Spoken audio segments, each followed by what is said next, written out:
As a touring band, we've always been aware of the damage our industry and its behaviour does to the environment. Through the years, we've taken steps to mitigate our carbon footprint, but these steps have always been unilateral. Once the UN IPCC 1.5 report called for rapid, far-reaching and unprecedented changes in all aspects of society, we knew we had to go a lot further. We contacted the Tyndall Centre for Climate Change last year and planned to work with them on solutions for decarbonisation.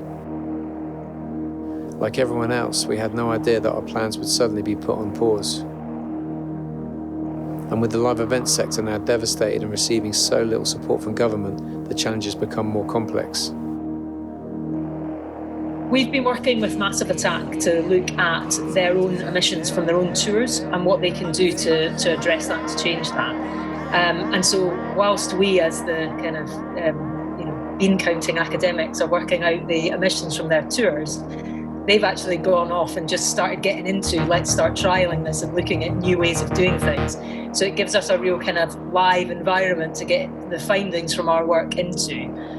So mainly our work is about looking at their tours and then working with them and other people across the music sector to say, how could we do things differently? How could we reassemble the way that we do live music? As well as the havoc the pandemic wreaks across our lives, there's also opportunity within that enforced hiatus to reflect and to change. We came to the realisation that our industry couldn't or wouldn't move fast enough for live music to play its part in rapid decarbonisation. So we opted to design that change ourselves, to put together the identities and the circumstances to push for it and show that it's possible. We have to decarbonise everything.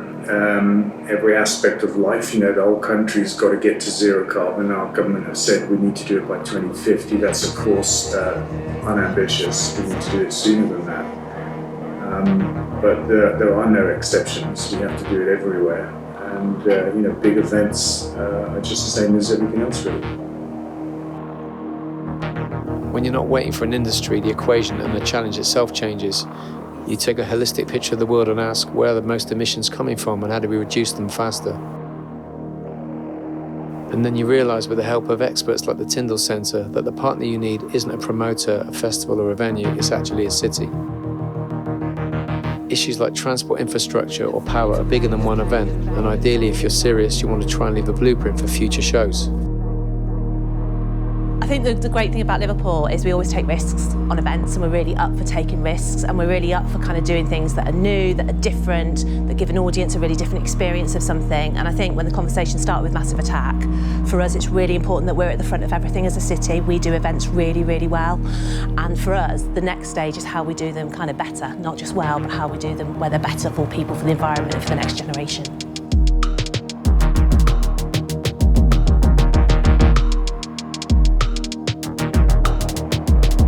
Live music, live experiences are so important to so many people, and they're so diverse, and for me, they're part of what's beautiful in life. And the idea that you just say, well, let's not do them because they can be high carbon, doesn't feel like the best option for me. Let's look at how we could assemble them differently so that they could fit as part of a transition to net zero. And I think one of the things you've seen through the COVID period so far is how much people miss these kinds of experiences.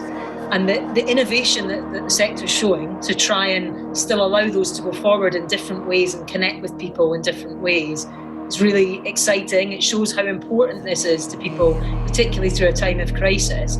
But it also has some risks, because some of the things that we're talking about doing in order to make gigs COVID secure would increase their carbon emissions if they were kind of locked in as practice going forward. So lots of things about, like drive-in gigs and things like that. We need to really be careful that we don't reassemble after this period with things like that baked in. I think it's a really critical moment to make sure that as we rebuild the sector as it comes out of this period of crisis, that we do that in a way that gives it long-term sustainability. Working with Liverpool and Ecotricity in particular, we've found partners who are prepared to take a risk with us and create a catalyst that shows extremely low carbon and ultimately carbon neutral events are not only possible, they're viable and conducive to the overall experience of live art or live music. For me, energy, transport, food are the big three areas of life that we've got to tackle. 80% of everybody's carbon footprint and kind of impact on the world is in those three things: how we power ourselves, how we travel, and what we eat. And those facets, they're prominent in a gig, they're prominent in a football game. You can see that in a company of any size, and it applies to us as individuals as well. The things we spend our money on every day are causing 80% of the impact, and it's within our control. So I don't think a gig is any different to anything else in that respect. These are the big three areas of life that we have to tackle, and we have to tackle them in cities as well. I think it's got to be a model of if you could dream big, how you could get there. And I think for loads of our organisations who've really suffered over the last 6 months, loads of our smaller music organisations, our musicians, but also the supply chain, to see a show that has been put together with the values that this one has is something to really aspire to and to really look to.